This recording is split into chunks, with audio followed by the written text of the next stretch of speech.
Hello, everybody, and welcome back to the Sprint. This is episode 3. We're 3 in. I didn't think we'd get this far. That's great. No, my name is JHobz, and I am joined by, as always, 2 very lovely hosts. We've got Darkman and Frozen. How's everybody doing today? Doing pretty good. Been a hectic day, but leading up to this, which is always a good time on a Tuesday. It's pretty much been like a hectic last week or so for me, with the GDQ coming up. I don't know if anybody's familiar with that GDQ thing that happens in a month, but little event coming up kind of soon. So it's kept me busy, but hey, we're here to talk video games. So yeah. All right, we'll get into more about what we've been doing lately. But top of the show, time for news. To start off, just lead off with this. It is known to many that we had to remove a runner from the GDQ 2019 schedule. We're not proud of how we handled the situation and issued a statement on the matter. I want to reinforce that we're always working to learn from every situation to continue to improve the event for everyone involved. So we just kind of wanted to, reiterate that here. And now we can talk about some other stuff that we're also wanting to talk about, like Nintendo, because Nintendo did something pretty interesting lately. Darkman, I think you could probably give us the history of this a little bit better. Yeah, so for a long while, and this is a lot on the YouTube side, but it certainly did affect Twitch streamers as well. As Nintendo had this content creators program, and what this was is for anybody who wanted to monetize their content on YouTube in particular, and also other sites. They would have to set up an agreement with the Nintendo, and that would involve revenue sharing with them. There would be specific things on what they could do. So it was a very it wasn't a very open process. It was very abide by these rules or you don't get any money. Very recently, I want to say it was last week, Nintendo tweeted out saying that they're going to be lifting a lot of these restrictions, and they posted some new guidelines on what's acceptable. So they removed the content creators program, and instead they gave streamers guidelines on what they could and couldn't do. So now there's, you know, a more broader, I guess, set of rules that establish what's okay and what isn't. So that's kind of where we are now. And I think that begs the question, is this good? Is this bad? Is it a little bit in between? What should we make out of this? I definitely think it's overall good. Before having to kind of like, you know, be a part of their specific program was very weird and felt like not many people could maybe make that happen very easily. I don't know. I didn't try to, so I'm not exactly sure how easy it was to be a part of that program early on. But in general, like it's really good for content creation in general, I think. There's still the question that is tournaments, and I don't know if we want to talk about that for a little bit, but I mean, doing things with Nintendo has always been really tough for all content creators, especially with tournaments. The tournament side, getting permission from like for Super Smash Brothers or something like that. A lot of TOs have always historically complained about that, especially back when they really weren't supporting Melee, from what I know. They were trying to really push the newer Smash Brothers games and weren't giving as much permission to stream out Melee. So it's going to be good. There could be stipulations that might be negative, but overall, we're going to see a boost of content creation for Nintendo, I think. Yeah, did you guys notice like a dip before when they kind of made the Nintendo Creators Program? I mean, I don't remember how old the program is. It's been out for a while now, so it's hard to really say. You know, because obviously streaming and content creation as a whole is a very relatively new thing, right, in the internet sphere. So it's hard to really say, but I definitely think there's a lot of more excitement, you know, for this. A lot of the bigger streamers and bigger content creators I've seen seem like they're very enthusiastic about what this could be. But for me personally, I'm still kind of curious how this is going to all play out. I mean, this is great, like on one hand, that, you know, Nintendo's starting to listen and they're starting to say, okay, maybe we can do things differently than what we have done in the past, which is great. But at the same time, I still think some of these guidelines are very, not to say bad, but they're vague. It's hard to really get a sense of, you know, whether something is okay or not. One of the biggest things that I saw one of the some of the community members talking about in the speedrunning community in particular is like with speedrunning videos, you know, sometimes people opt not to use a mic. So while they're commentating, they don't commentate their run. They don't have a webcam, so you don't see a face. So then in essence, all you're seeing in the video is gameplay. And Nintendo had a specific rule about if it's, you know, it has to be like, there has to be like, you know, like commentary, or there has to be like, it can't just be like playing the game, right? Because then we get into like fair use, you know, whether like, you know, fair use is like you're putting commentary over something or something like that. But like, you know, still a speed run is not like playing the game, you know, as like a normal person would. So like, does that qualify as fair use? Does it not? Like, you know, how does this fit into Nintendo's guideline? It kind of skirts that line. It's literally just displaying the game. So yeah, that does bring up kind of like this gray area, very weird. And like you said, they kept it fairly vague. Like if I'm looking at the exact text here, and it says, we encourage you to create videos that include your creative input and commentary. So you'd hope that like speedrunning falls under that broad flag of creative input, maybe. But it's certainly not commentary, right? It's weird. It's one of those things we'll really have to kind of see how it plays out. Like you said, just see where the edge cases lie and all that. I'm also, you know, it seems like they're still pretty restrictive on when it comes to like ROM hacks and fan games and stuff like that. That's not too surprising though. No. It'd be kind of nice if they maybe lifted some restrictions on that, but I think that's something that you tend to see a lot from the big companies, especially Nintendo. They've always kind of held that policy. Yeah, keeping your IP locked down is kind of an important part of being a corporation. So sure. Yeah, especially such a strong one like, you know, Mario and Zelda and stuff like that. Yeah.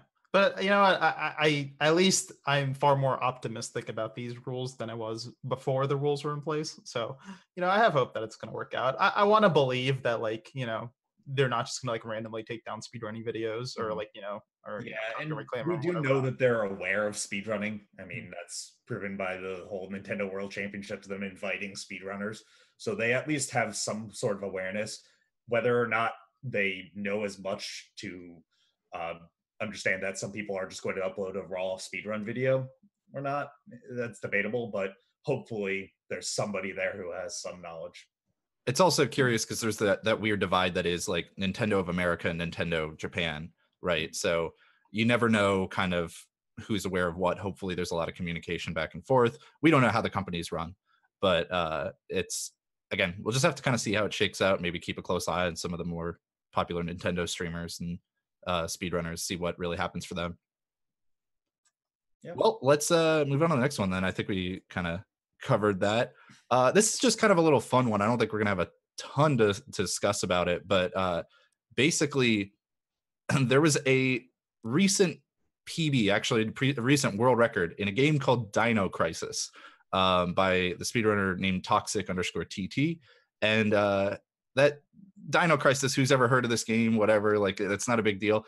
The notable thing here is that it was a 13-year-old world record that finally got beaten. And on top of that, there was also a bounty for this run, as I understand it. Mm-hmm. Yeah. Go ahead. Yeah, so kind of the backstory in this, for those who are familiar, EasyScape, a well-known YouTuber, makes a bunch of YouTube content on speedrunning related things. He put out a video about some of the longest standing world records in speedrunning, and this game got an honorable mention for being one of the longest ones. And he put a bounty on each of these games, and a couple of them, including Dino Crisis, were actually met. So he gave a few bucks to people who were able to do it. And yeah, it's really cool. I think the biggest thing that I found that was really neat about this was the fact that, like, it wasn't like the case of like, oh, just one runner, did a speed run of this and then nobody just felt like playing the game anymore. No, there's actually like 13 times on the leaderboard. So people gave it an honest shot at trying to beat that time, and they just couldn't until Toxic TT was able to. So I thought that was really awesome. Yeah, it's always nice to see when a world record is long-standing, not purely because of its obscurity, but because it's actually like a really good run. Yeah. Right. I know there's a lot of runners who will pick really obscure games, but like then will actually optimize them and try to make sure that they get that time low enough to somewhere that they're happy with, rather than just, oh, I got a free world record or whatever. Not that there's anything wrong with that either, honestly. Like, it's just different methods, different styles of speedrunning, but it's always appreciated when people optimize a game. They're like, oh, this seems like it could be a fun game. And then they just put in so much time and effort into routing them. Watching that process, especially for a game that is barely routed or completely unrouted, is just really cool. I mean, one of the fun things about speedrunning. And this run in particular, Dino Crisis, this is any percent was the category. The new world record is an hour 16:09. So like you might think that, okay, a 13-year-old world record, it's going to be like a 3-minute game, right? Or a 4-minute game or something, something near the levels of SMB1, but without the popularity. It wasn't. I mean, it's over an hour, which means if it was that hard to beat for over an hour, like somebody actually put a lot of time into it.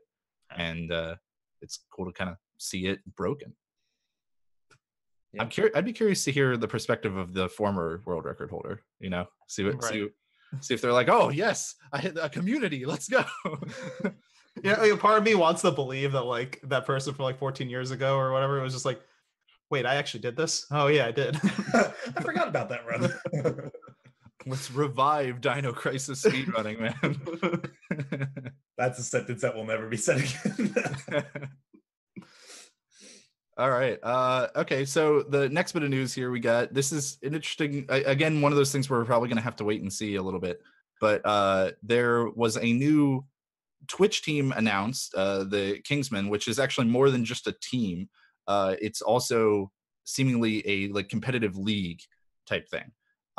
So this was formed by, I believe, Buffalo Prime and Sniper King primarily, and includes 8 speedrunners. And basically the gist is that they're going to do something, I think, once a month or so, where they're going to be doing competition. It's not always going to be speedrunning, but there is going to be a lot of speedrunning stuff in it. And they're going to kind of basically form this league between the 8 of them and just keep track of points throughout the year. I'm really interested in this kind of thing because it seems like a small scale experiment that could potentially form into something larger. What are your guys' perspectives? That's kind of what I'm excited for about it. Depending on the format that they use, using the skills that a lot of speedrunners develop in playing games, doing a tournament style could really be brought maybe towards what's happening with all the esports stuff. I mean, even just this week, even more people got sponsored by esports team. I think our first guest, actually, TGH, got sponsored by Noble, and then Kizaron also did. So seeing all of that, maybe being able to bring in some of what the Kingsmen actually have done into the tournament style, that'd be really interesting. I'll see how it shakes out, though. Yeah, it seems like competitions are going to be happening once or twice a month and range from speedrunning to competitive team matches to point-based scoring in games. So definitely a variety streamer kind of league, which is interesting because like in the past, it's really when it's come to speedrunning content, it's kind of just been speedrunning stuff for competition, right? So it's potentially, you know, kind of interesting to throw in these other factors, like maybe they're going to have a game of Overwatch or something, you know? Yeah. And actually, I'm pretty sure they will. Yeah.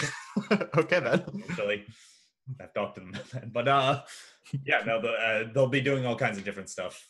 Should be interesting, especially with the competitiveness of all speedrunners have their innate competitiveness, and most of the time they don't work in teams, so that'll also be interesting.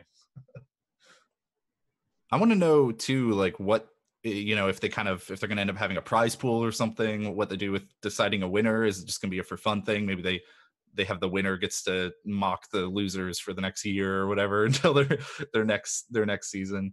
Really interesting. I kind of wish we just had more details about it, so we'll be looking forward to that for sure. Mm-hmm. And yeah, and like you said, Frozen, I could see something like this start getting backed by esports teams pretty quickly.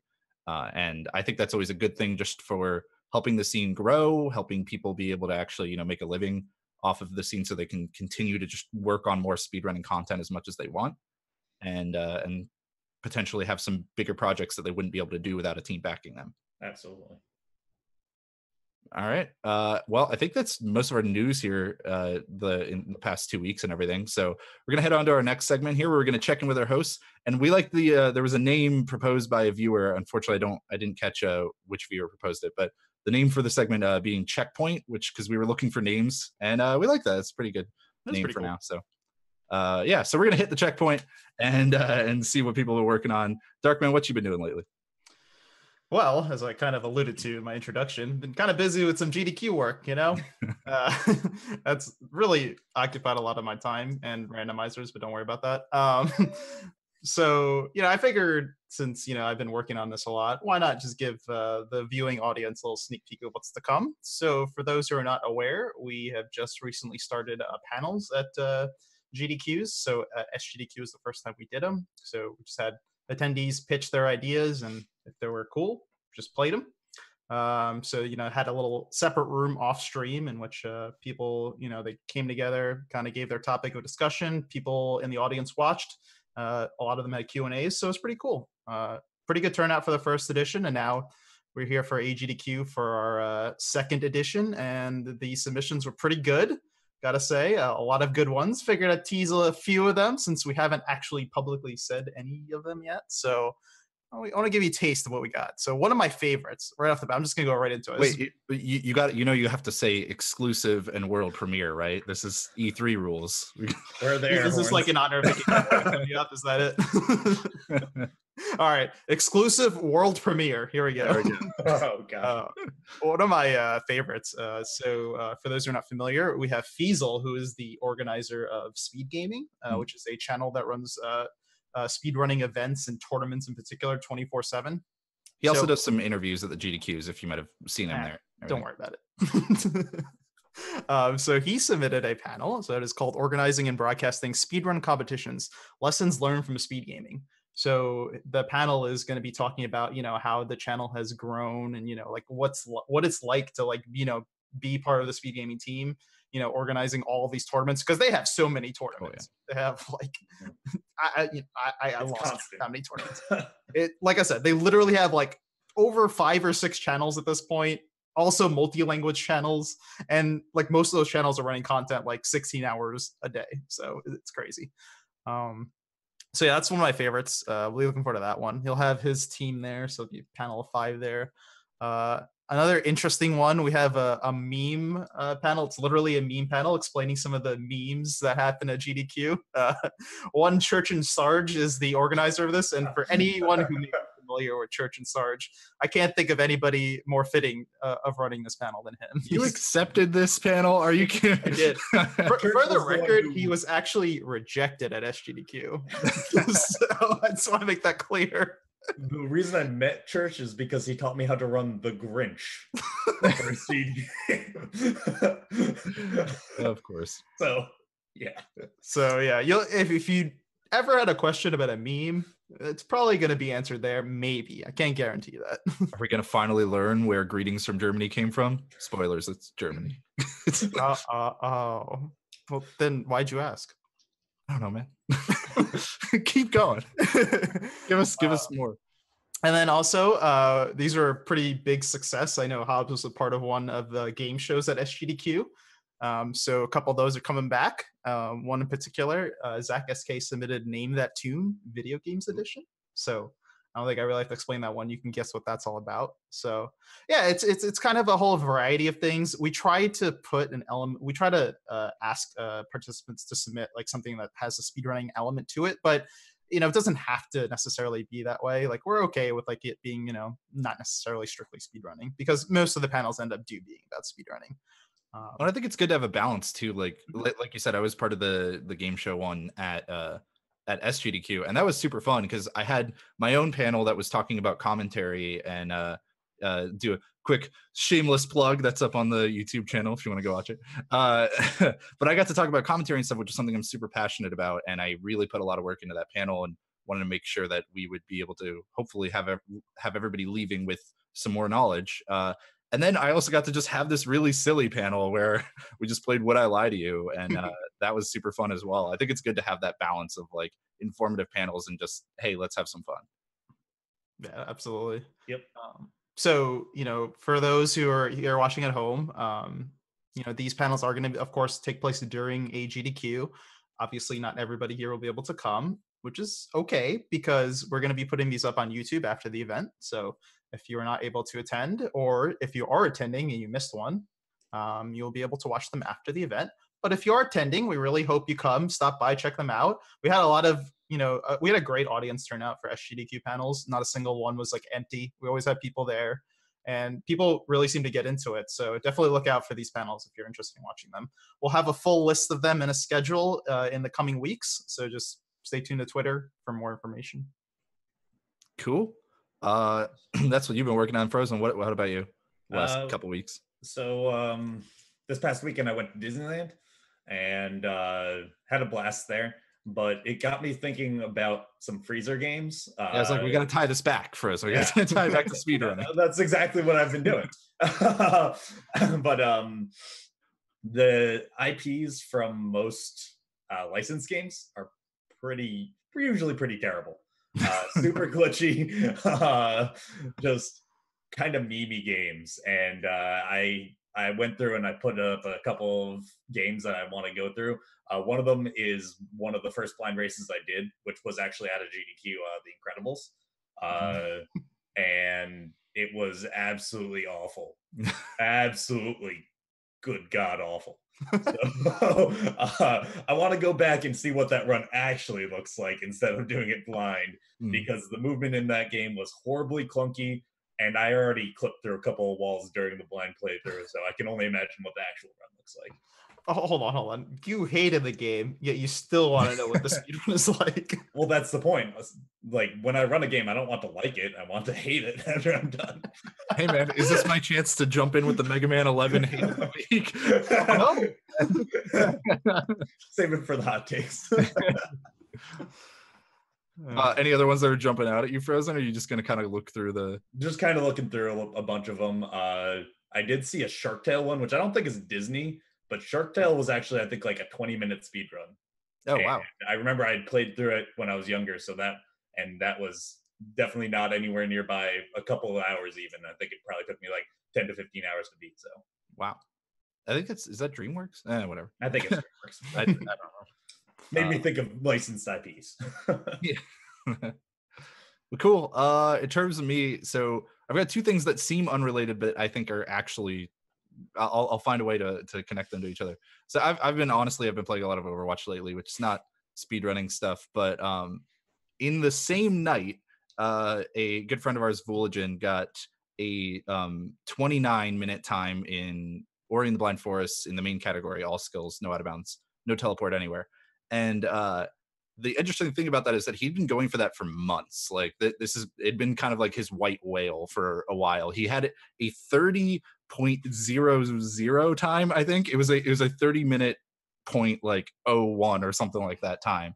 And he'd been going for it for several months, and it was really cool to see him finally like get that achievement. And what was great was that, the tie it back into Overwatch, it was in the exact same night that I like climbed 250 points and clawed out of a hole to make it up back into platinum and stuff. So the thing is, I think I kind of wanted to spin a little discussion off of this. Do you guys think that kind of your habits in speedrunning, learning to have efficient practice and grinding, not letting the grind get to you if it takes a long time to kind of achieve a goal you're going for and stuff like that, have you found that helps you in other places? Because I think that definitely helped me some in Overwatch. For me, it helped me probably with learning more programming, because when in my job, I do a good amount of scripting work, and like shell scripting was something very new to me, but was kind of being required. But boy, learning a new language is always so monotonous and boring.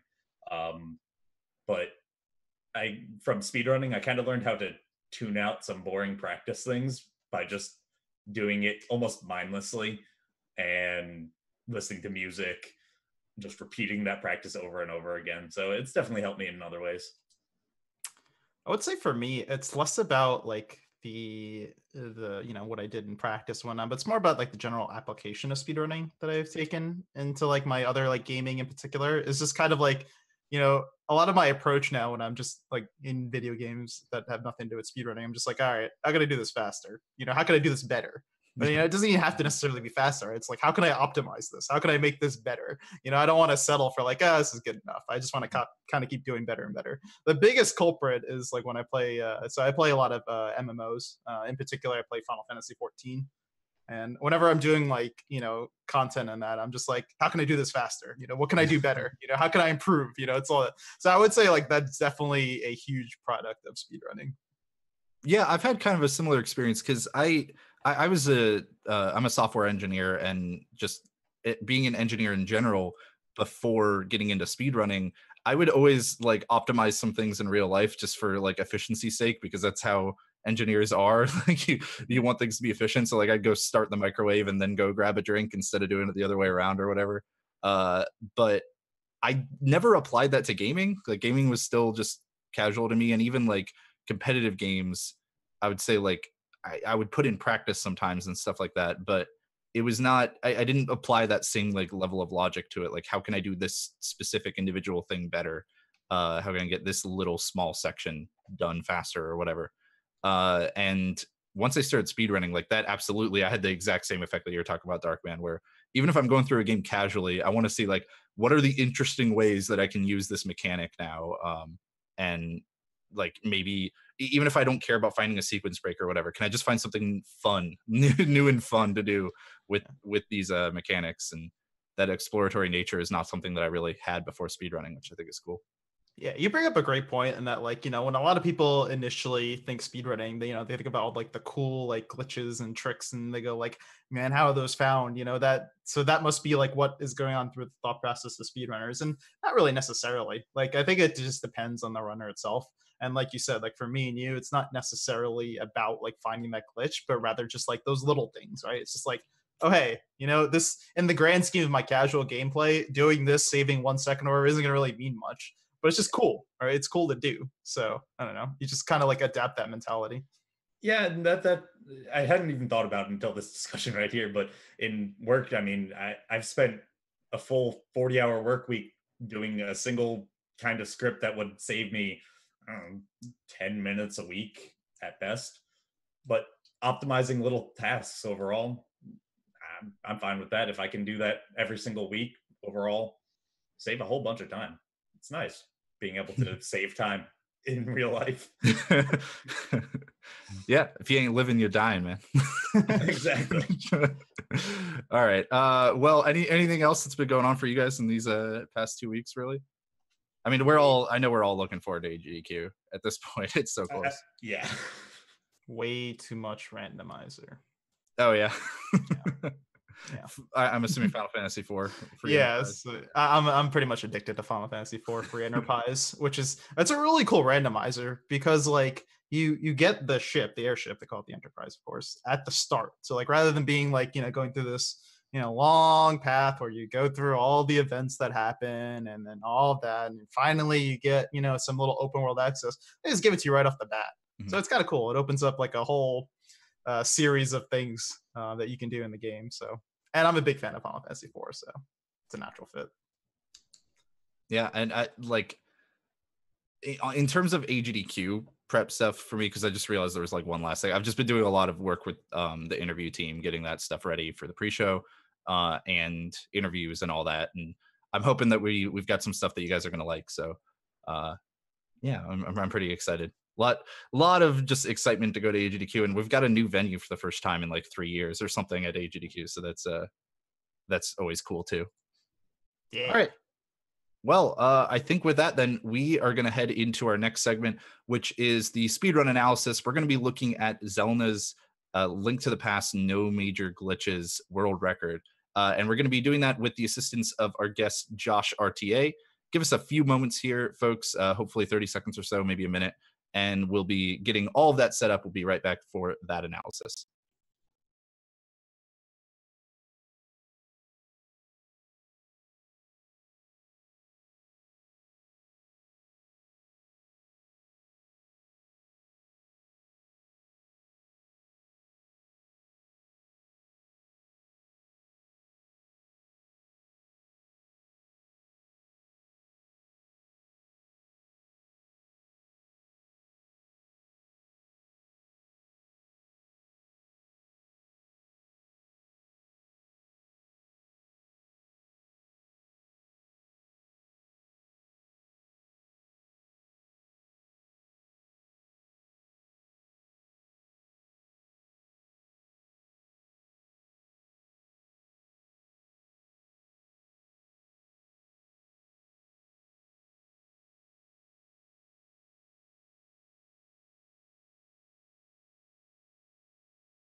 Okay, welcome back, everybody.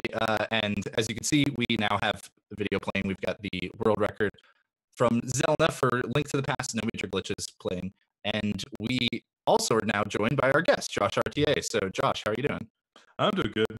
How are all you guys?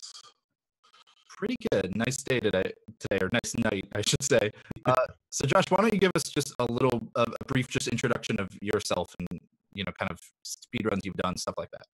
Okay, I got into speedrunning in August of 2013 with this game, Legend of Zelda: Link to the Past, which is what I'm mostly known for.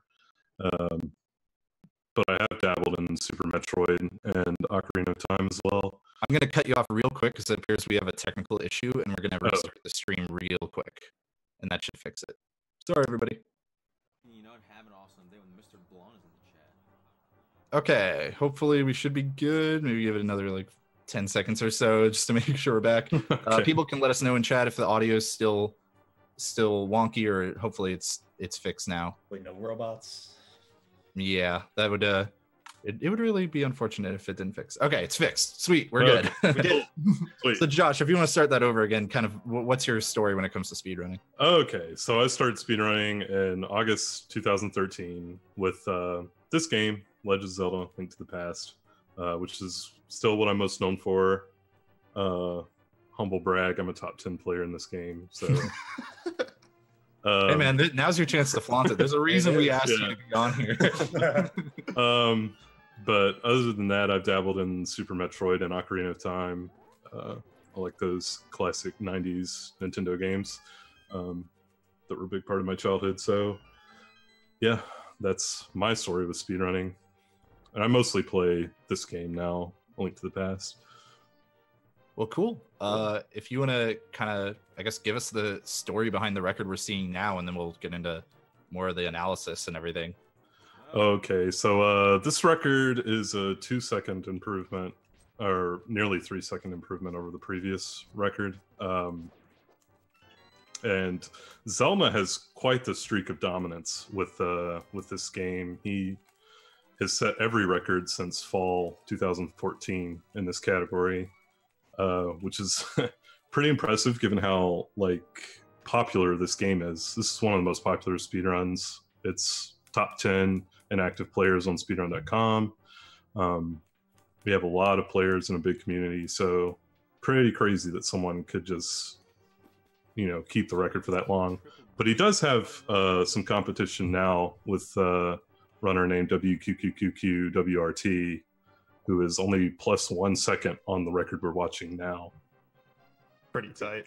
Is Zelda still actively playing this category? He right now is playing Yoshi's Island 100%. So he's off doing completely other things. But maybe he'll come back to this. Maybe once his record's broken. Yeah. So if you don't mind, talk to me a little bit about Link to the Past as a game, because when you say, oh yeah, the top 2 runners are separated by a second, that seems pretty close for sure. But we're talking about an hour and 23 minutes. There's probably a lot of time to save. It's probably not that hard to gain a second, right?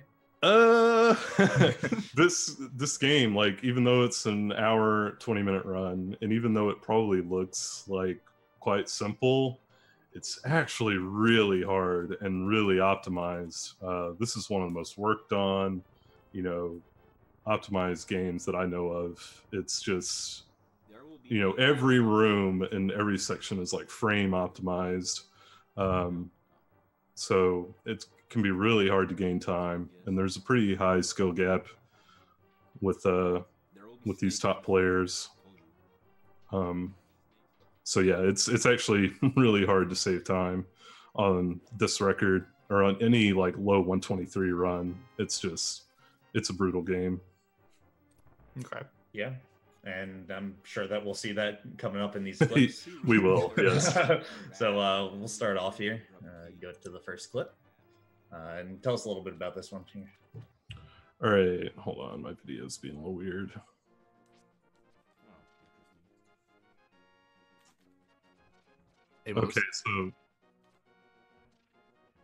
Okay, yeah.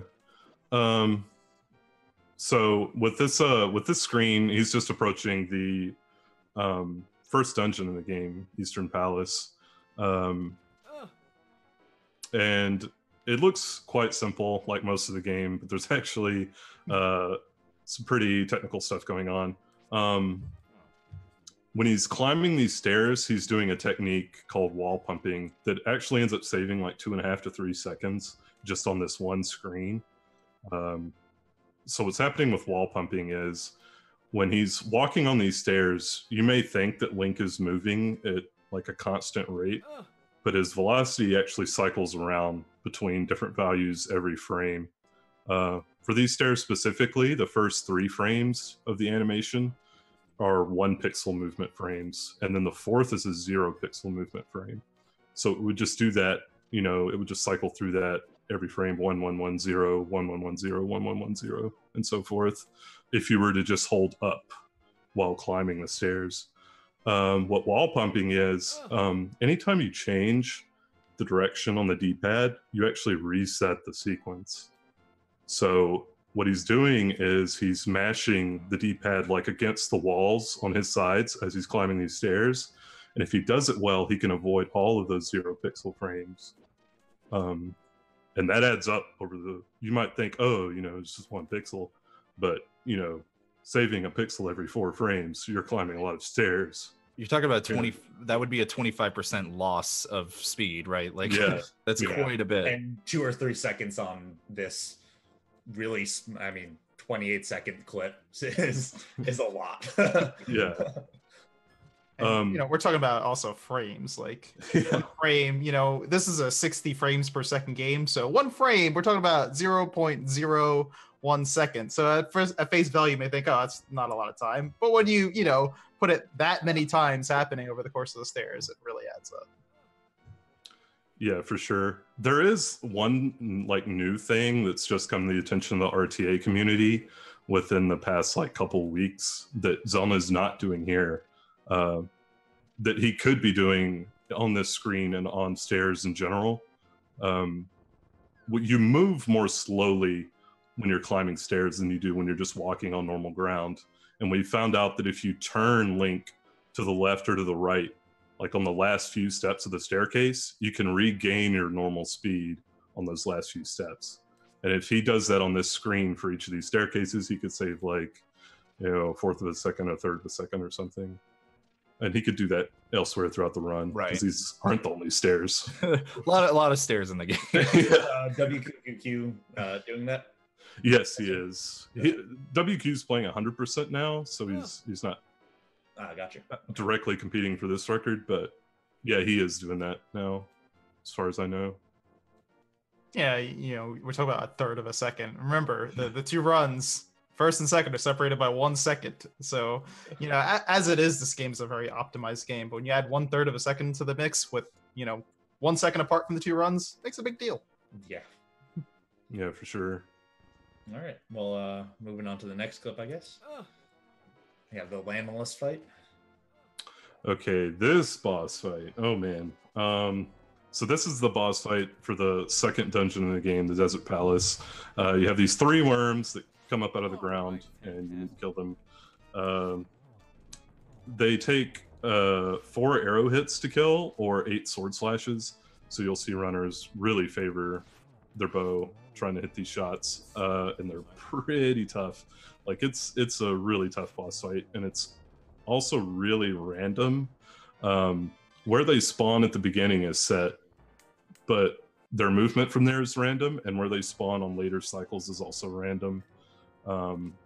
He doesn't have a great fight here for his level. He gets a 4 cycle, which loses 10 seconds to a 2 cycle fight. So that's really frustrating to lose that much time. 2 cycles, you kind of need really good RNG from the worms to reliably get it.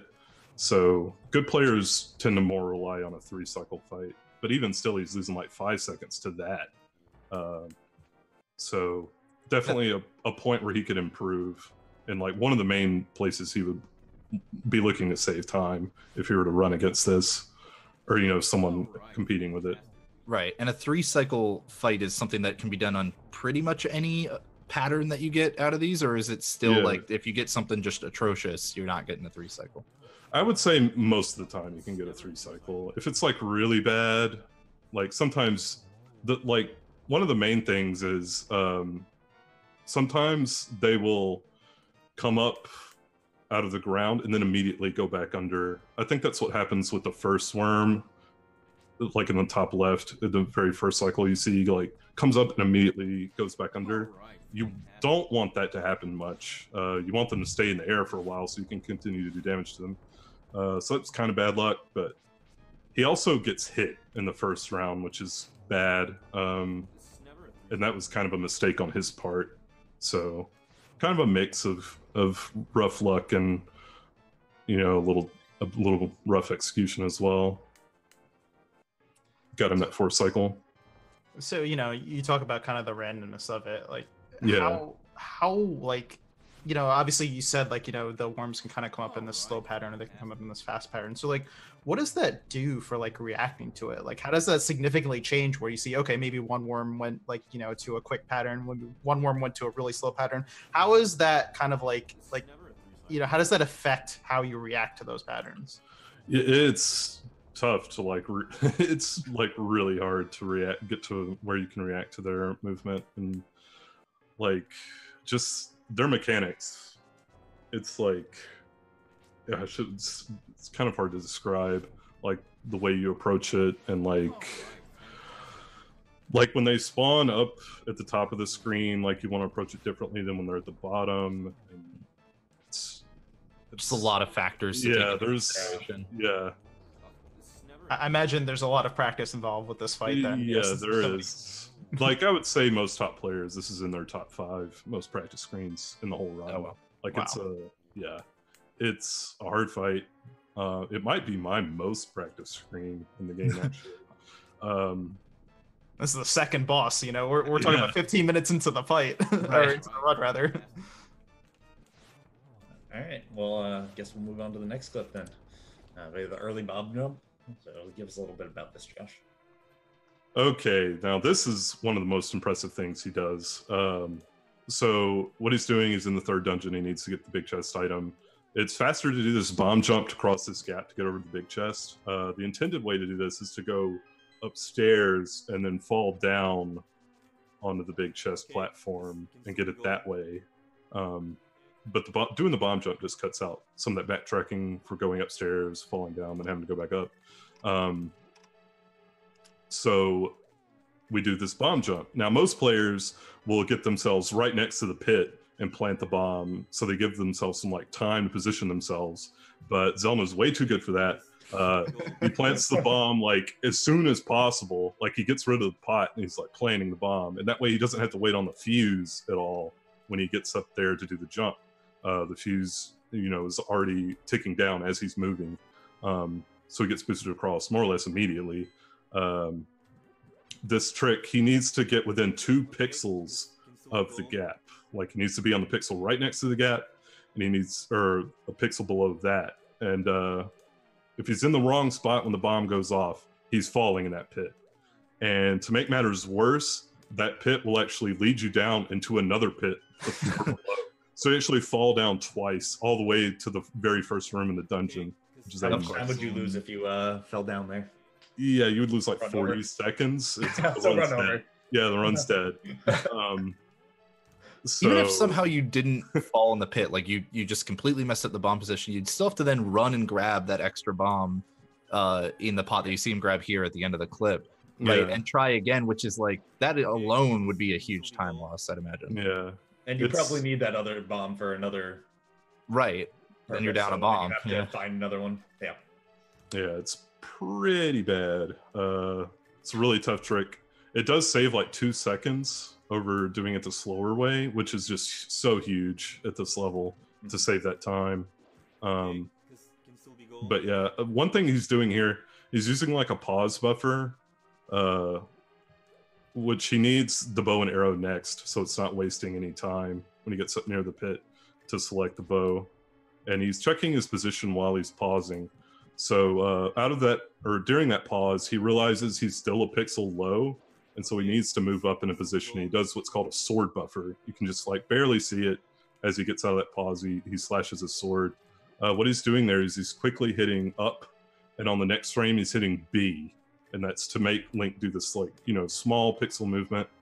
We generally do that over tapping the D-pad for a small movement, just because it's really hard, like at a 60 FPS game, to sit there and tap the D-pad for one frame. Mm-hmm. It's really hard.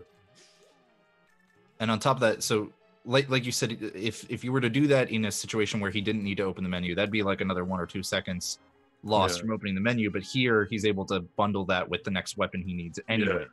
Yeah, exactly. Okay. And I'd like to reiterate once more, by the way, with that time loss, that the second place time is 1 second off. Yeah. What were you gonna say, Darkman? Yeah, can you give me like a sense of like how difficult this trick is? Do a lot of runners go for this? It's impossible. Like, what you're seeing is fake. Like, there's no way it actually happened. No, really only Xelna and WQ, who's the second place runner, really only they go for it. Like, it's you know, A, it's really hard, and B, it's a run killer if you miss it. So like most players avoid it completely, just because they're not at the level where it really matters yet.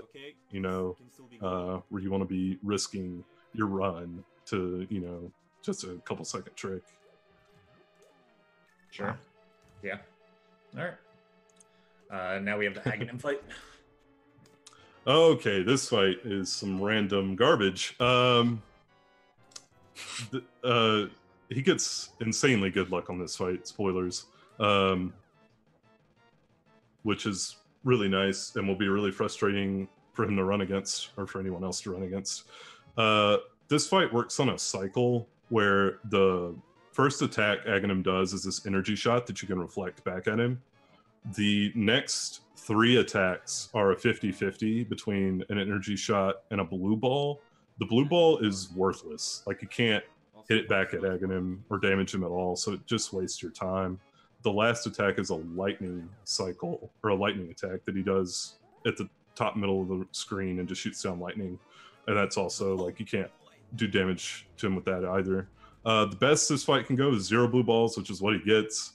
That only happens 6.25% of the time. Yeah.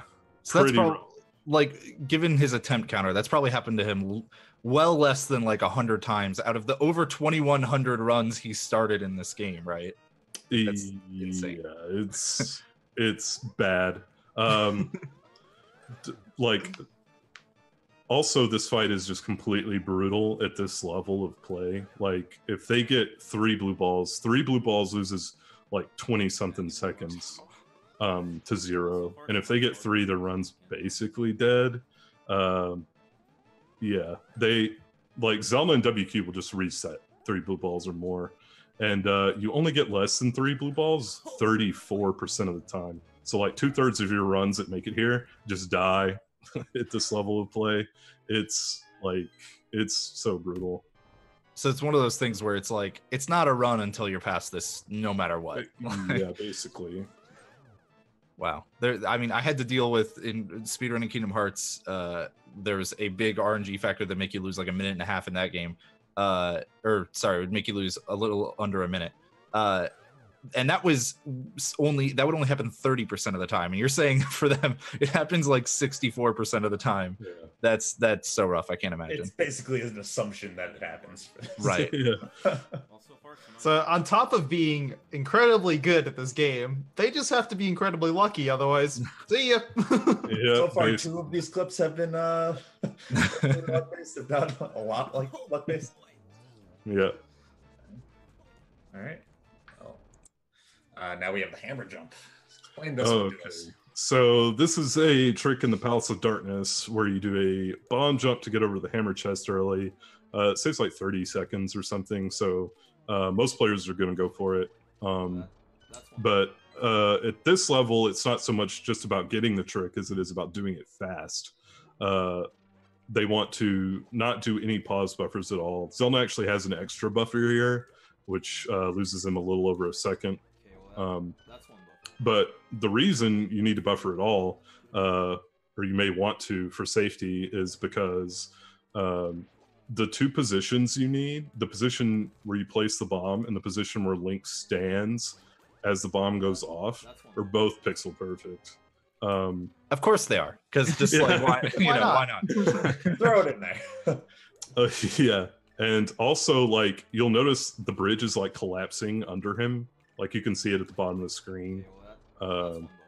So the trick is like naturally timed by that. If you don't do it fast enough, you're going to take a fall and lose a bunch of time. So, yeah. I just want to stress pixel perfect. When he means pixel perfect, it means there's like 1 million spots you could stand on right there. And both the bomb and Link have to be in that one specific spot. And if you're just even the tiniest a fraction off, ain't gonna do anything for you. Yeah. He's also doing a couple of advanced optimizations. You'll notice he plants the first bomb, and then he places another bomb to throw over at the bomb wall next to the big chest that he's going to have to exit through. That saves a little bit of time because he doesn't have to wait on the fuse from that second bomb, but it also gives him less time to position Link on one of those pixel perfect positions I was talking about. But that saves like an additional 4 seconds or so if you can do that. So even if he has to pause buffer an extra time because of that, it's still well worth it. Yeah, it's still worth it. Most players do go for that nowadays, even newer players. But it's still pretty wild. One of the things he's doing that not many people do is you'll notice he grabs like 2 pots at the beginning of a room to get some bombs. You could save time in this room by not grabbing one of those pots, but since you need like bombs throughout the run, that second bomb pot he gets is like 10 frames faster than this other one you could get somewhere else. So he gets this one, which gives him less time to do the trick. So you're talking about a pixel perfect, like in two spots. Yeah. It's pixel perfect, this trick, and naturally timed by the game by the nature of the floor falling apart. And he's already made the timing harder by throwing an extra bomb, and he's still going to try to save 10 more frames to make it even harder. Yep, exactly. That's just like how optimized this game is.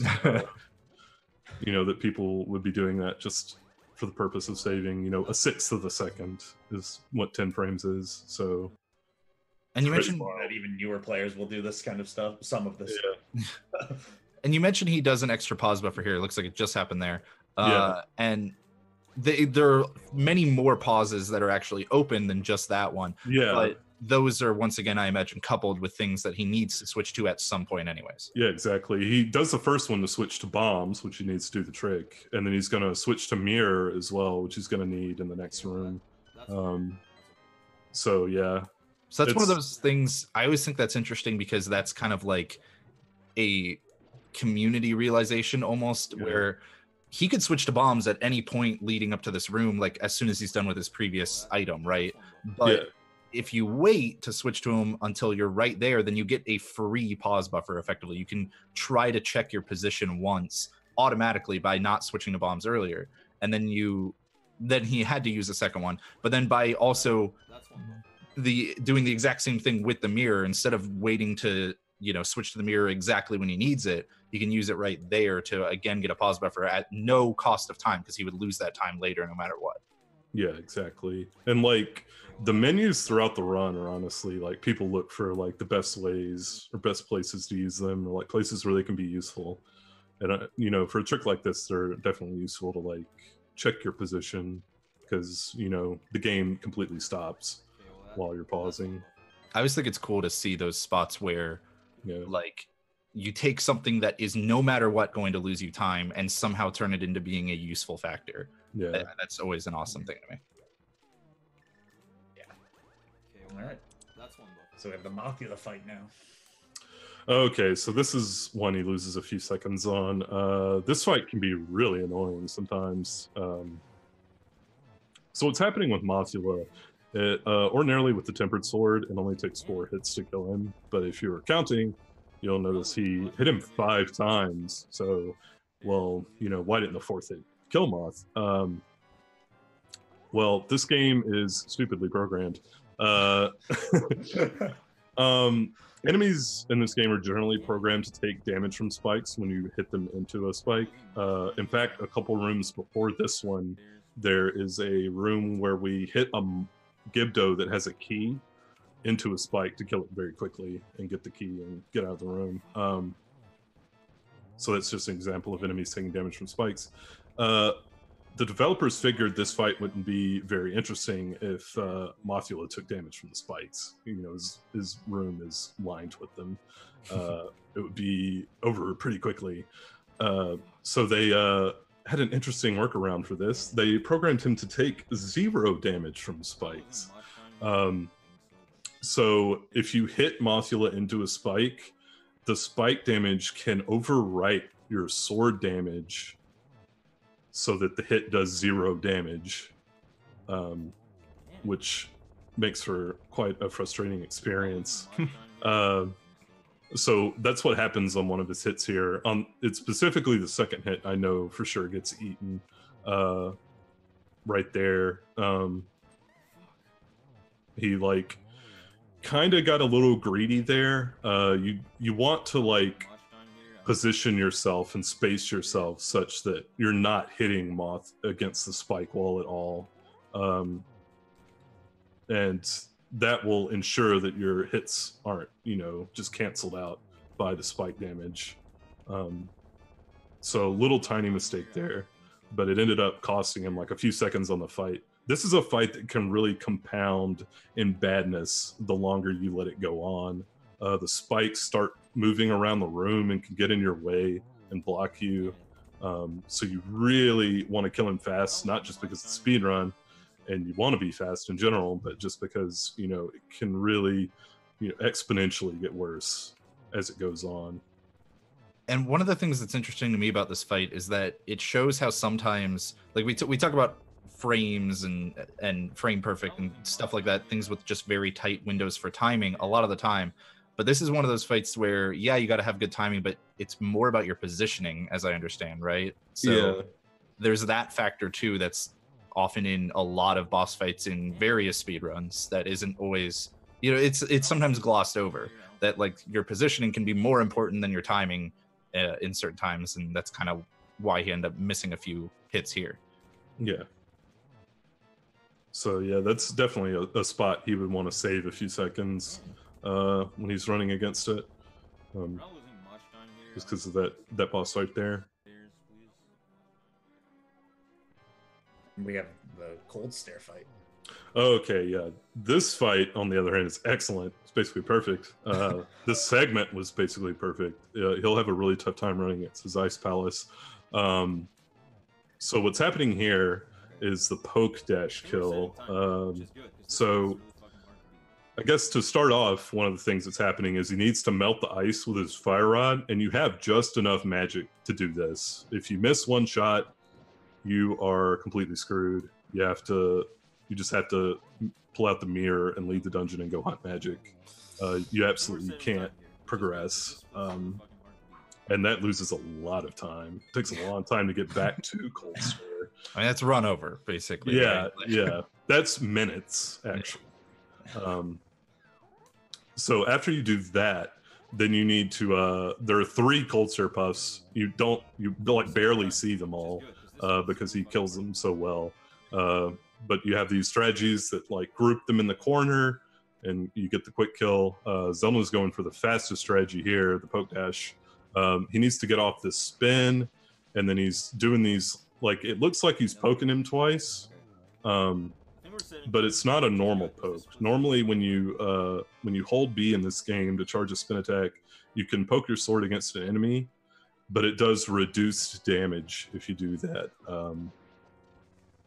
What he's doing is he's pressing the dash button just as his sword is touching the Cold Stare puffs, and that allows him to do the normal damage value of a slash, and he keeps his sword charging, so he's able to execute that spin in the corner. That spin actually hits them twice. It like hits them once and then comes back around and hits them again.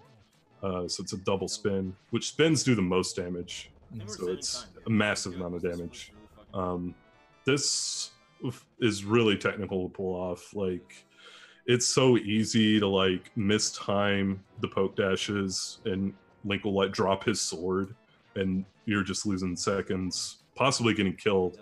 Like, this game is not, Baby's first Zelda, Wind Waker, where the enemies do quarter heart damage the whole way. The hot take segment in the middle of the Josh, are you staying on for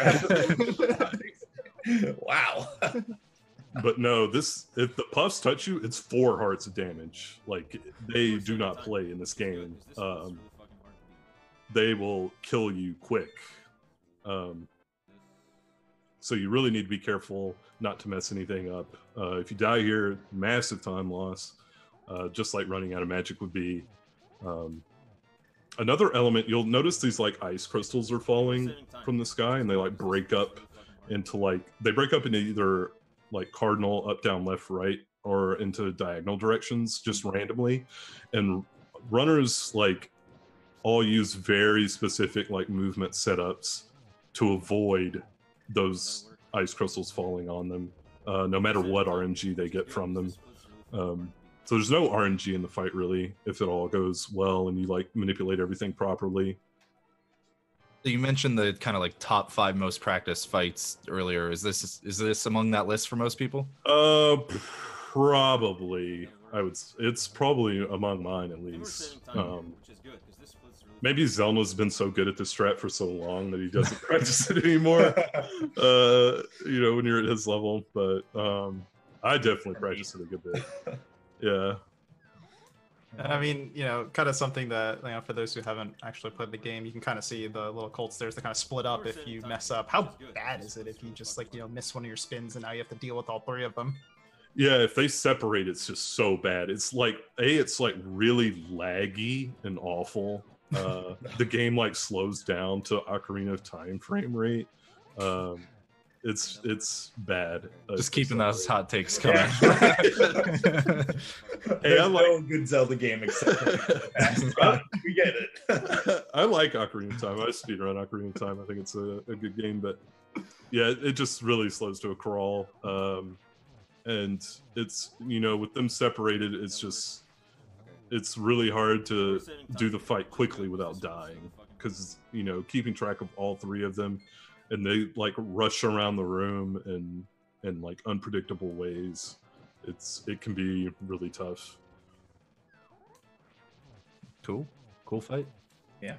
All right, and now we have another fight, the Argus fight. I think we're sitting. Yeah, we're looking at a lot of boss fights. The boss fights are really interesting. Yeah, the boss fights are definitely like the coolest part of the run. This is another boss fight that goes really well and is super hard to do. So what he's doing here, he's holding his sword coming into the room, and then he's doing an item dash with the hook shot, which an item dash is a Japanese 1.0 exclusive glitch.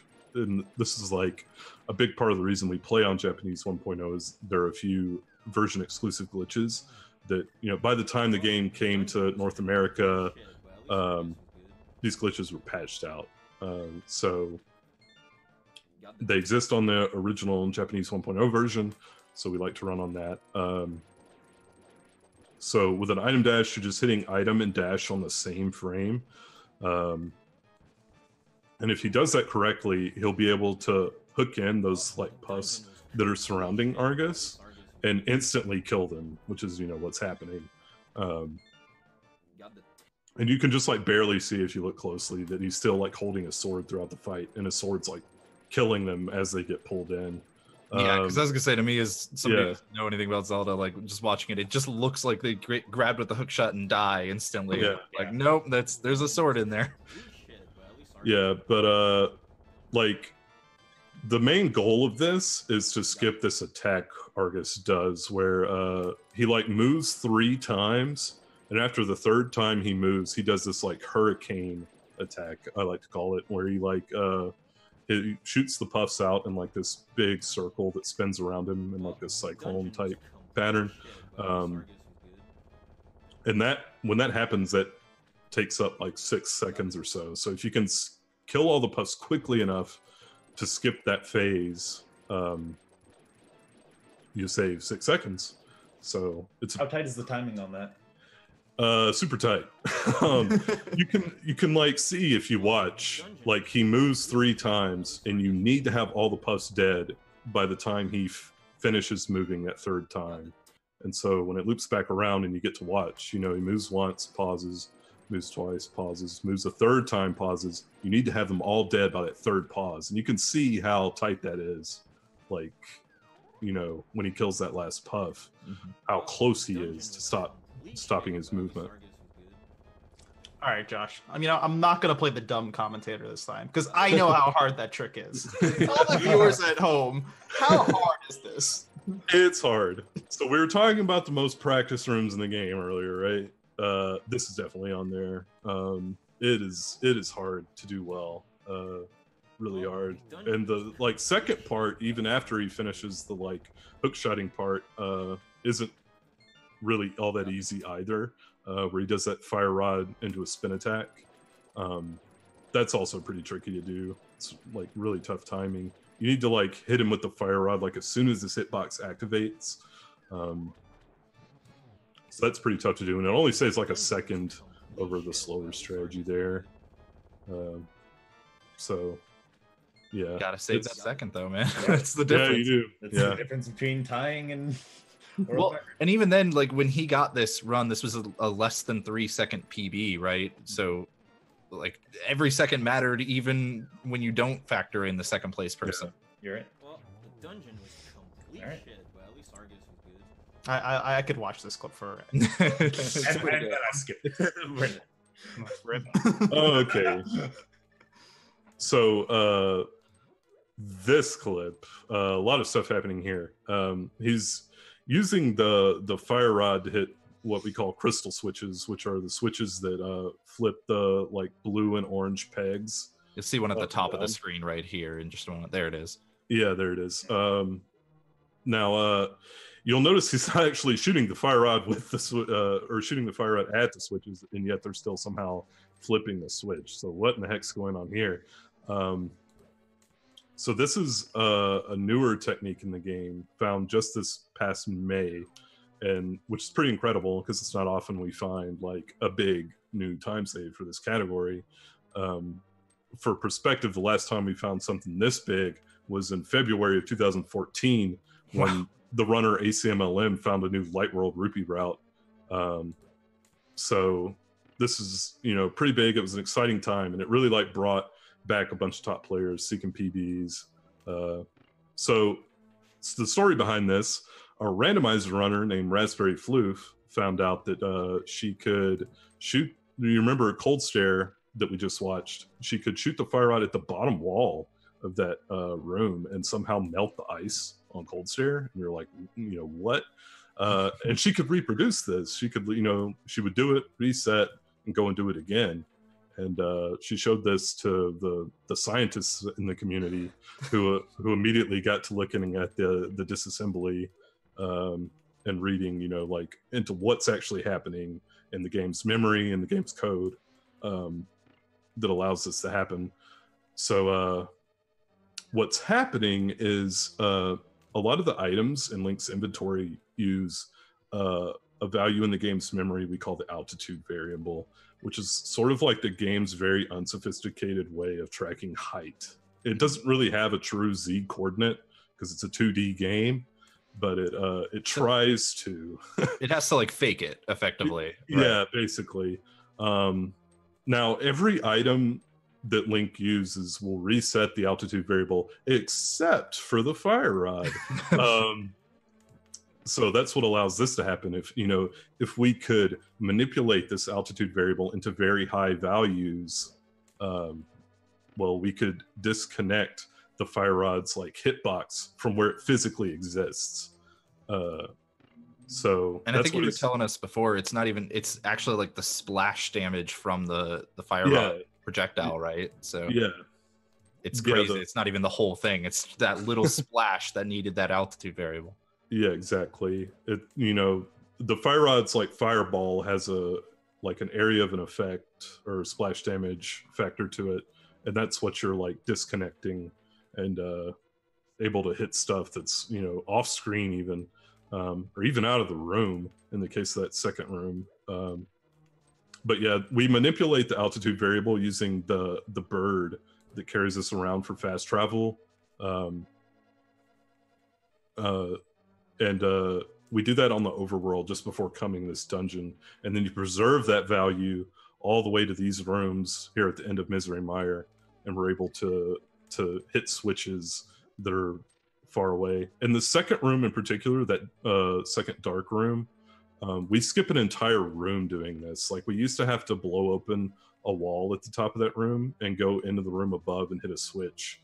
But that trick, shooting the fire rod at the anti-fairies on the left half of the room, is actually hitting a switch through the wall in the room above.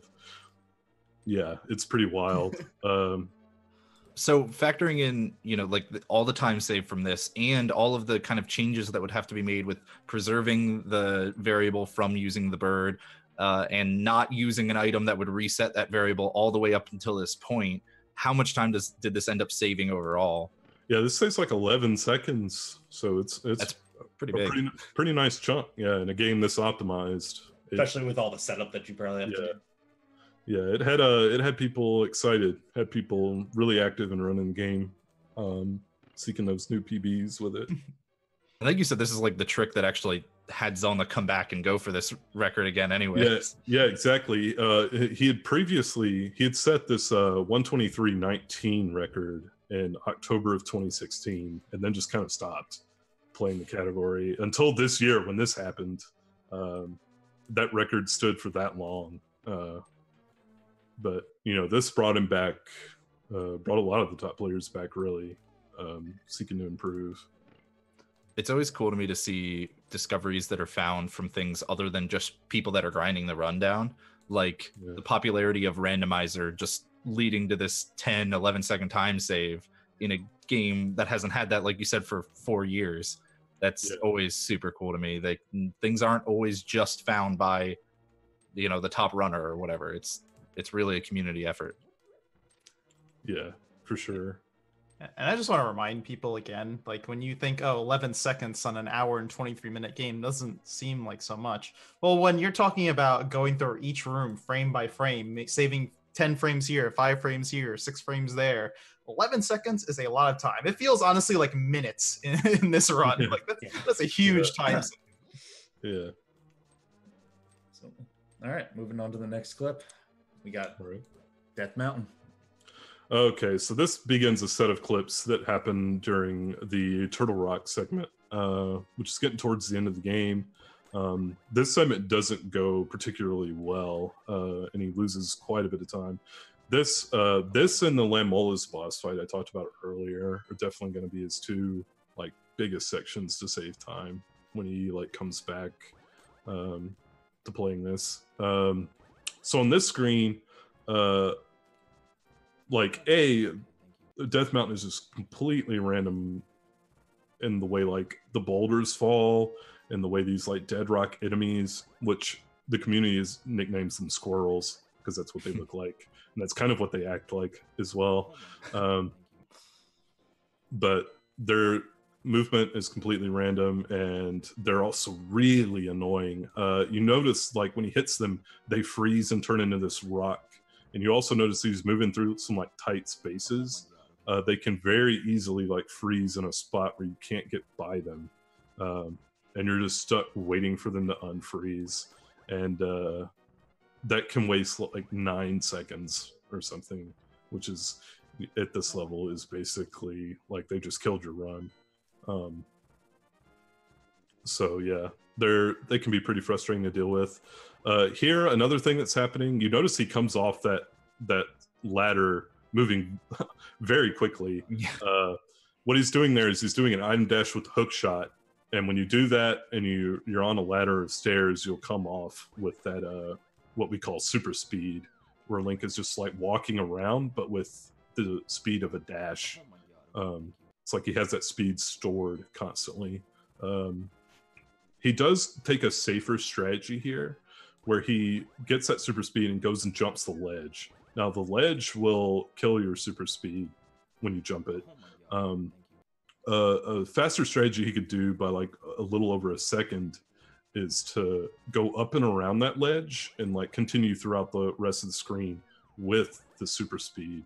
But the problem with that is you can't use your sword, and if you get hit, that will also cancel your super speed. So it's pretty tricky to deal with the dead rocks and to be able to keep the super speed all the way through the screen. Because like you said, they move randomly too, right? So yeah, they do. Yeah, you wouldn't want to hit one of them. You also wouldn't want to freeze one that's going to then block your path. So to be moving at that high rate of speed to save a second is going to be pretty hard to deal with that RNG on top of what already seems fairly difficult to deal with. Yeah, you can already see it when he gets down there. One of them would have been blocking his path already, so. Yeah. All right. Next clip in the segment here. Chomps. Okay, this room goes very poorly, and it's really not even anything Xelna did incorrectly, so much as just awful luck. These chain chomps, this is one of the most random rooms in the game, outside of Agahnim 1. They can just, say no and destroy your life. So he goes for the best strategy, where he kicks a cane block up to the top of the room and then sets it off, so that ideally the beam on the right hits the switch first, and then the beam on the left hits the other switch. And if it goes well, it's everything's fine. You just get in and out of the room. But he gets blocked there, going for the block push by the one chomp, and then he gets when he places a second cane block up at the top of the room, like one of the beams from it gets blocked as well. So just all around really bad luck with like where they decided to move. And that cost him a few seconds, like 3 or 4 seconds probably. Thank you, Chomps. Maybe we do. And so in this clip too, like you could tell that he likes to lean to the left or to the right here rather. Yeah. At the beginning. And you might wonder, like, okay, well, if somehow you had just godly reaction time to entering the room and seeing where the chain chomps were, maybe he could go to the left instead. But it looks like here, as it loops around, that the left one would have still been in his way. Yeah. Yeah. Like, he would have had to have gone for the top of the room backup in this situation. That's one of the tough things, too, about the optimal strategy is, like, because you need to get into it so fast, like, you need to lay the block and kick it up to the top of the room. Like, it's just really hard to read them quickly when you're doing the strategy that he's going for. So most runners will do a safer strategy that gives them a bit more time to see like what the chomps are doing. But obviously that's going to lose a little bit of time, and time is oh so valuable at this level of play. Thank you, Chomps. Maybe we do. All right. And the last one in Death Mountain, I believe, Pokey 2. Okay, yeah, this is another room where he loses like a second or two. This room is pretty interesting. It's one of the more complex rooms in the game, really. You have these two Pokey enemies. I think they're officially called like Haku Baku or something silly. We just call them Pokies. Yeah, we just call them Pokies because that's definitely what they look like. But the way they work is you're going to enter the room, and the Pokey can move in any of the 4 diagonal directions. Up, left, up, right, down, left, down, right. There are 2 of them, so that's a grand total of 16 unique RNGs you can get in this room. And to give you some perspective on how developed this game is for speedrunning, every pattern has been optimized. Some patterns even have multiple strategies for, like, you know, there's a fast strategy and a safe strategy and so on. So here he actually makes a bit of a mistake. He goes for the right Pokey before he goes for the left one, and that's like not what he wants to do with that pattern. It's hard though, like you need to enter the room and like quickly read, you know, which of these 16 do I have? What strategy do I need to do? You know, that's one of the challenges with this game is, you know, reading the RNGs quickly, with this room in particular.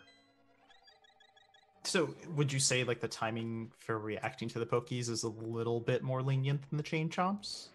Probably, yeah, a little bit more lenient than that, I would say, but it's still like pretty tough. It can be easy to make the incorrect move. And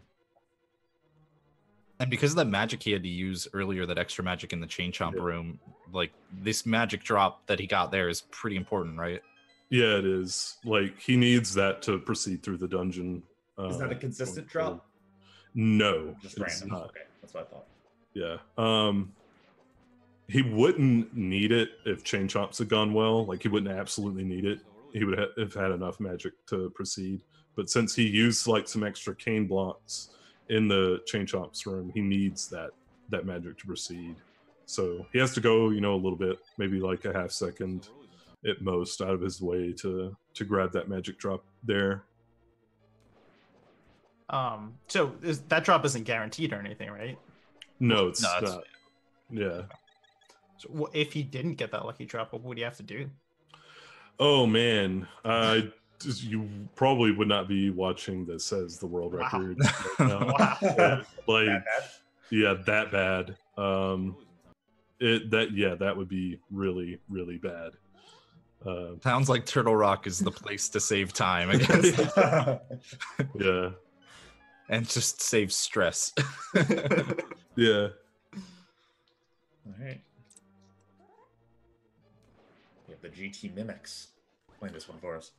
Okay, so this one in the second room is the one I'm gonna primarily be talking about. There are these mimic enemies. We call them mimics because they like copy links. They copy the player input, really is what's happening, to determine their movement. the red mimics like copy the reverse of your movement, kind of. So if you press left, they'll move right, and if you press right, they move left. Same for up and down. Here, the strategy he's doing like requires manipulating them in a specific way. Like they only pay attention to your raw input. They don't pay attention to necessarily what Link's doing. So like while you're slashing your sword or holding a sword charge or something, they're still just looking at your D-pad to determine how to move. So the strategy in that room involves like using some of your items to like pull them in, you know, specific positions to kill them quickly. He actually does something that's really frustrating in that room, which is he does it too quickly and gets hit by the spike at the door. You want to go a little slower than that so that you're, you know, passing through the door as the spike has already bounced back left. That's something that can happen in this game, like frustratingly often. There'll just be like a room where you kind of have to walk this line between, you know, you want to go fast, but if you go too fast, the game will punish you. And those are like really frustrating instances when they exist. That's like the worst part of trying to optimize any strat or room or level or whatever in any speedrun, is if it has a thing where if you go too fast, you end up being slower. Yeah, losing time. There's also a newer strategy in the Mimic's room, and this is why I included the first part of this in this clip. You'll notice he pauses from the mirror to the bow, but he doesn't need to do that in that room. He can save that pause and use it in the Mimic's room itself. And the reason that would be useful is for the new strat found by speedrunner Mire, where if you come into the Mimic's room using a frame perfect pause, you can manipulate that bottom Mimic to clip into the block and go out of bounds. When he goes out of bounds, that like counts as killing him for the purposes of like opening the door and proceeding through. So from that point, you would just need to kill the other remaining Mimic, and that would be like half a second faster than even the strategy Xelna's doing if it were to go well. And that's like one of the reasons why the category is no major glitches as opposed to like glitchless or something, which is already kind of hard to define in its own can of worms. But on top of that, like it's cool when you can have strategies that are applicable only to a, you know, just a room to kill one enemy a little faster, even if it is, you know, using a minor glitch. Yeah, for sure. The community defines any major glitch as like something that would massively sequence break the game, or like would allow you to skip a dungeon or a boss or something. Any small glitch that would just allow you to do a room a little bit faster, that's generally allowed. Can you give us an idea of a major glitch? What is it that makes this game glitchy? You could probably make this game a little bit faster, right? Yeah, okay, so if you use a glitch called Exploration Glitch, which is one of the more powerful ones, you can beat this game. Let's see, the world record is 1 minute and 31 seconds. You can beat this game in 1 minute and 31 seconds, yes. It's kind of fast. Okay. Yeah, that's a pretty broken glitch there. I can see the reason for maybe banning that one in the category where you're trying to play most of the game. Yeah. All right. And now we have the Moldorm 2 hover. Okay, so this trick is pretty hype. So, like, one thing I want to point out is the room directly before Moldorm 2, there's this full magic he can pick up from a pot that would give him, like, a really comfortable amount of magic to fight Ganon at the end of the run. But he skips that to save the second. And that actually makes the Ganon fight perfect, like, magic perfect. Like, he can't mess up or anything, or he's not going to have enough magic to finish the fight. And that 1 second matters because, like, if you look at the splits on the left side of the screen, you can see he's been, you know, saving time here and there, but like only 1 second ahead after Turtle Rock, after those, you know, issues that we talked about. And that might change even after this. So every single one of those seconds matters in this run. You have to go. He's wanting to go pretty hard here because he knows, you know, he's getting down to the wire. It doesn't have a lot of time to work with, only being -1 out of Turtle Rock. So he goes for this trick. Ordinarily, what you're supposed to do here is you're supposed to kill Moldorm 2, and then you wait a little bit for Moldorm to explode, and then a chest will appear on the other side of this gap that you use the hook shot to get to, and that's how you're intended to get across the gap. The gap is too big to do a bomb jump, like the bomb recoil won't boost you over far enough. So enter the hover, right? What he's doing here is he's doing a series of 1-frame represses on the dash button. The game has this like little 1-frame buffer when you release dash over a pit where it won't drop you. So if you repeatedly repress the dash button within 1 frame, you can cross over. You can't ever hold dash for longer than 30 frames because that will actually charge a full dash, and that will also drop you in the pit. Okay. So you can't release for more than 1 frame, can't hold it for more than 30. It's a pretty tough trick. He needs to do 27 of these 1-frame represses to get across the pit. So pretty tough trick there.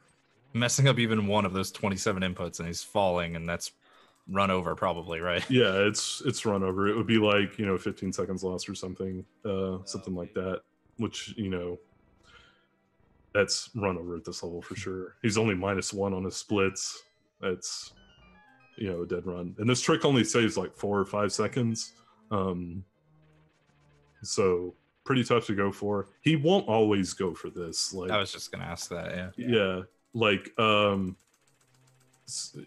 since he's within, so close to his PB run, he's gonna go for it to save a little bit. But if like he were to get to this room -10 or 15, maybe he would think differently about it. Maybe he would fight Molda on 2 and hook shot over. And that's, a thing with speedrunning. Like sometimes you adjust your strats and your route just based on, where you are in the run relative to your PB. Yeah, because like you said, he's pretty close to not PBing here at all, so he's kind of got to go for everything. Yeah, he pulls out all the stops, really. How bad is that map that he activates there? Not too bad? That's about 1.5 seconds or 2 seconds lost. So that is one thing you can improve. It's like really easy. Like the technique players use for this is they like quickly slide 2 fingers over their A button, which is the dash button, to get those like 1-frame represses. And using the like really odd grips and that technique, it can be really easy to accidentally hit another button. So that's what he did there. He just accidentally grazes the X button and opens the map. Luckily, he was still able to get it. Is it tough to recover from that? Like where he was standing, it didn't look like he would fall, but I don't know. There's something funky with that. It's not too hard to recover from a map. Like, so long as you keep your rhythm going, you should be fine. Yeah, because that hits on something I was going to say, which is it sounds like it's more of a rhythm thing if you're going to be using 2 fingers and sliding, as opposed to like a pure mashing thing, which is completely different. Yeah, it's a very rhythmic trick. Okay. It's important to have a good feel for the rhythm when you're going for it. Yeah. All right, and on to our last clip, Ganon. Okay, so I was talking with Blunt Bunny, who helped me with some of my clip choices about this fight, and we both agreed that it was like one of the most clutch Ganons ever. So this is pretty insane. So we begin. I cut out the first 2 phases because there's nothing all that special going on there, and I started during the 3rd phase. And I also included the 4th phase because that's when the magic happens really with this fight. In that 3rd phase, Ganon will warp like extra times randomly, which will just waste your time. You need to hit him 4 times after like during the 3rd phase, and if he like warps extra, you won't be able to hit him, and it like wastes a second and a half or 2 seconds every time it happens. So it'll loop back around here. Yeah. After the tower, he's 3.7 behind his run, so he needs to save at least about 4 seconds here, as opposed to he can't be losing 1 or 2 on these cycles. He's got to save as much time as he possibly can. Yeah, and you just saw the extra warp that happened there, but now it happened. Now he gets out of that phase, but he only gets the 1 warp, which is still much better than average. Like, you can have a good Ganon with 1 warp. I need the case bin here. I'm sure his PB had more than 1. So in this 4th phase, what's going to happen? Like, one thing he's doing here, well, okay, to talk about something, if you played this game casually at all, you know, you probably needed the silver arrows to beat this fight. It's pretty hard to do without them. But we can skip silver arrows by using a little technique where we do a spin attack with a tempered sword just as Ganon is starting his teleports. And you just need to hit him with 12 of those and you can kill him. Another thing that's going on in the 4th phase is he does what's called the torch glitch. When the 4th phase starts, you need both the torches lit to be able to damage him. If the torches aren't lit, he'll be invulnerable to you. The left torch initially goes out like 16 frames before the right one does. And if you light the left one during that window, the right one will never go out. It will always stay lit throughout, which is really important, especially important given his magic route. Like, if he misses that, runs over. Because, you know, he doesn't have enough magic to do the fight with Fire Rod from that point. Then he needs to hit all these precise spins. One spin in particular that he goes for here is really precise. We call it the cape spin. That's what happens when you have Ganon on a kind of a bad cycle to start the fight, which usually happens, unfortunately. You ideally want to have it where you're like, you light the torch, and then you're able to spin Ganon 3 times before having to light it again. So you'll see here, he's gonna get a spin, and then a spin. I think this is where he goes for cape spin. Yeah, that's where he goes for cape spin. Right. Dude. But from there, he's gonna be on a good cycle where he gets 3 spins per torchlight, like right here. Now that cape spin, what's going on is he's lighting the torch after Ganon has shot a fire bat, and when this happens, you have a 2-frame window to hit that spin. I don't know. And there's like no good cues whatsoever for it. You just have to have like a really good feeling for when Ganon is going to warp. And like, you release the spin just like on that precise window to get the hit. And he needed that to PB here. Like, he needed to hit the cape spin.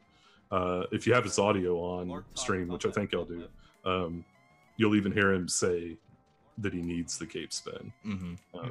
And like, I want to quickly just kind of I need talk about how you said there are no good cues for it, because we always talk about, you know, whether something is 2 frames, 1 frame, 3 frames, whatever the window is that you can do something.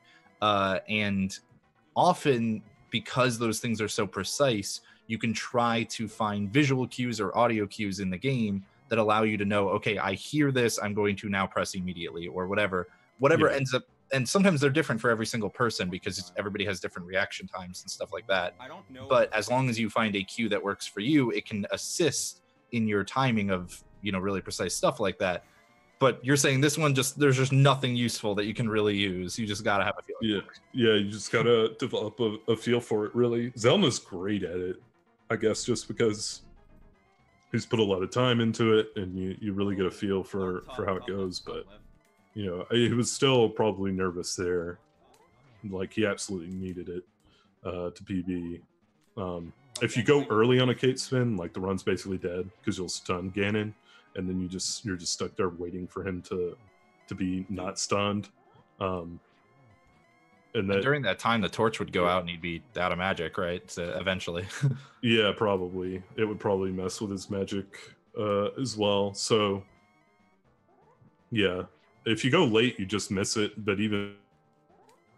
Just fucking die already. Oh. I think he froze for a second. Yeah, I think you think froze. Oh, no, okay, we got you back. Okay, good.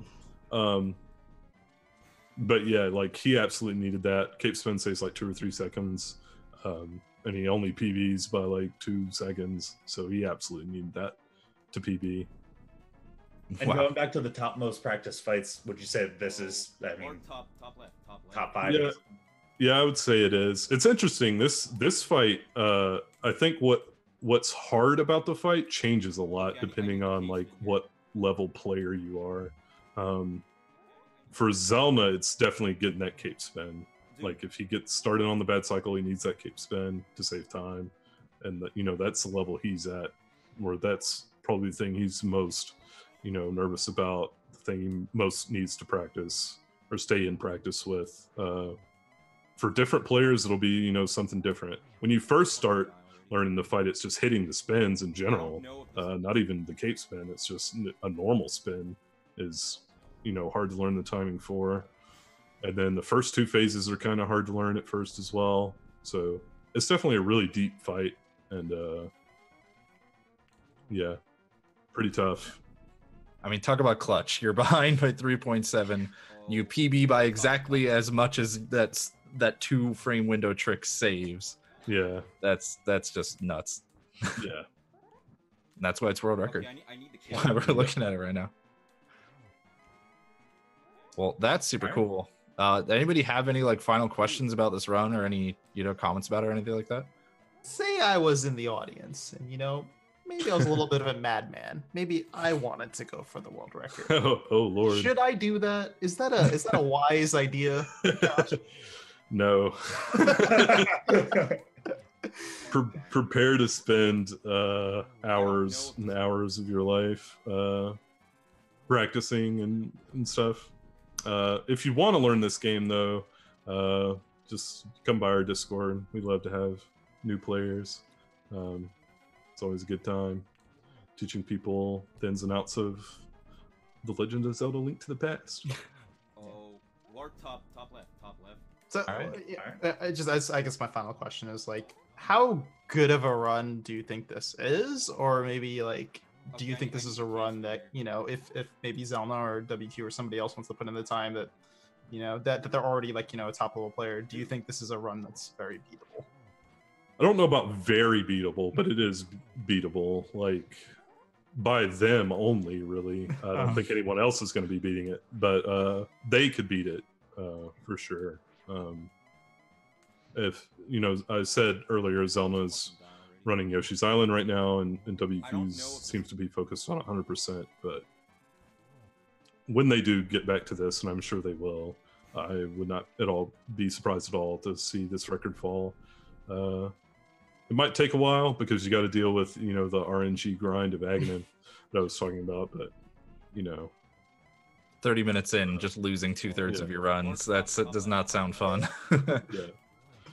But I mean, this run does have the 4-cycle land molars too. It does have the problems in Turtle Rock. Okay, I need the case in here. So there's time to save for sure, but it's not easy. Dude. All right. Well, thank you for your time, Josh. Thank you guys for having me. Yeah, please, folks, be sure to follow Josh and Xelna, and basically just anybody that's been mentioned throughout this analysis. If you really like Link to the Past, and you want to see more of it and stuff, because yeah, those people are really good at the game. I don't know if this is We're gonna go to a short little break here, probably about 3.5 minutes or so. We're gonna run a couple ads, and then we got a few more segments at the end to close things out. But thanks again, Josh, and I hope you guys enjoyed our analysis of the Link to the Past any % no major glitches world record by Xelna.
Welcome back, everybody. Thanks for giving us a little break to rest our voices and all that. And I hope you enjoyed that segment. That was super cool to me.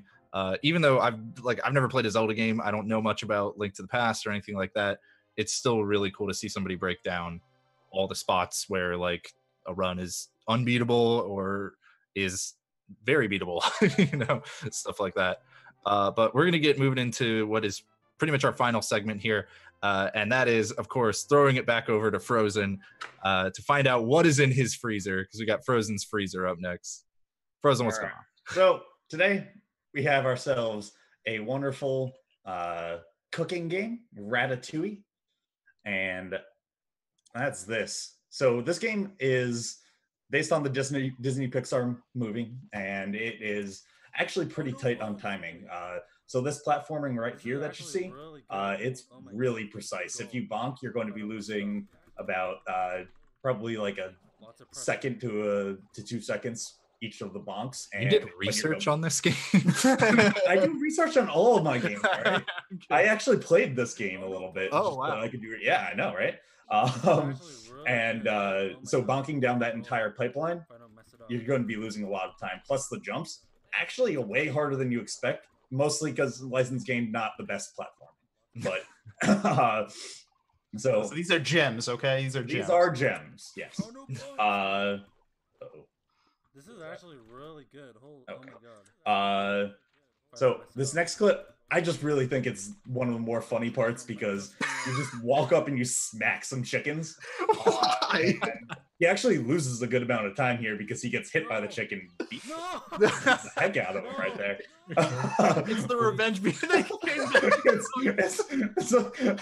I cracked up when I was watching this, and I go back and I was like, wow, this is actually pretty brutal. This portion right here, it's actually a really cool checkpoint glitch.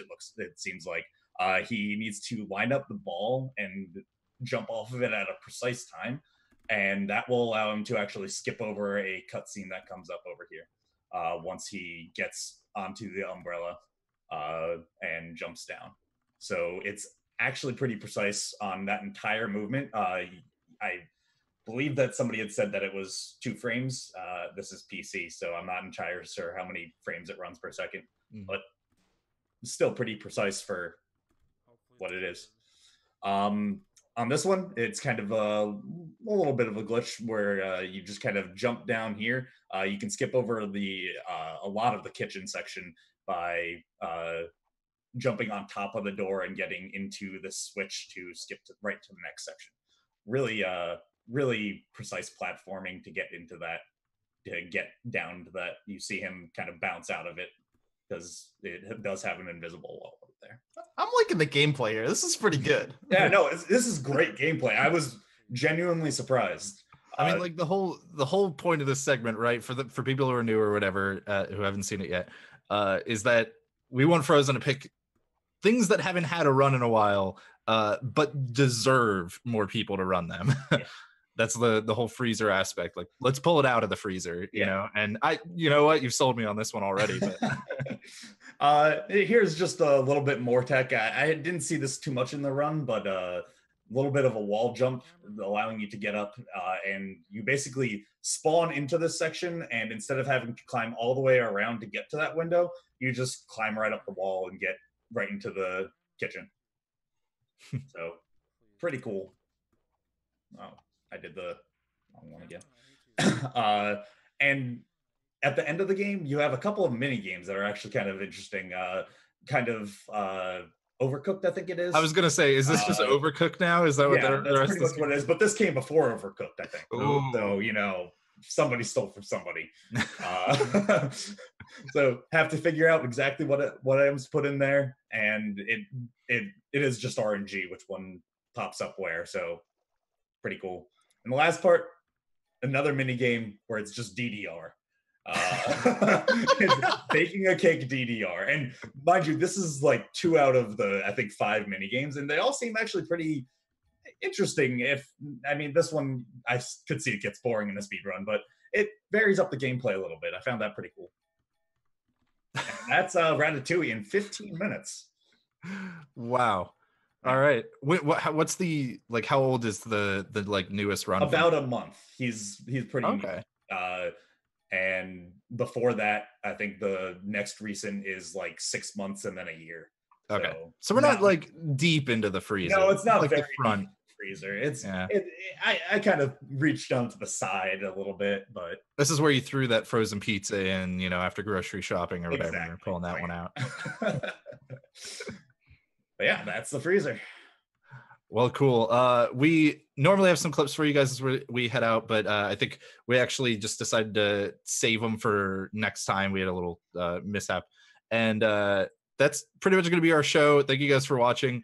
Once again, I'm JHobz. We've got Darkman and Frozen here as well. And any last words, anybody, as we bid everyone farewell and keep being excited for GDQ all the way through next show? Yeah, just a reminder to everybody, if you first time you're tuning in, or maybe it's not even the first time, and you want to kind of give us some feedback, we're gonna go ahead and link a form in chat. We're also gonna put that on the bottom of our YouTube videos in the description, so you can check that out if you want to leave some feedback from us. We really appreciate it. And we let people submit clips, so ! clips in the chat. Also, you can submit clips that way. So we'll see you all in 2 weeks. See you.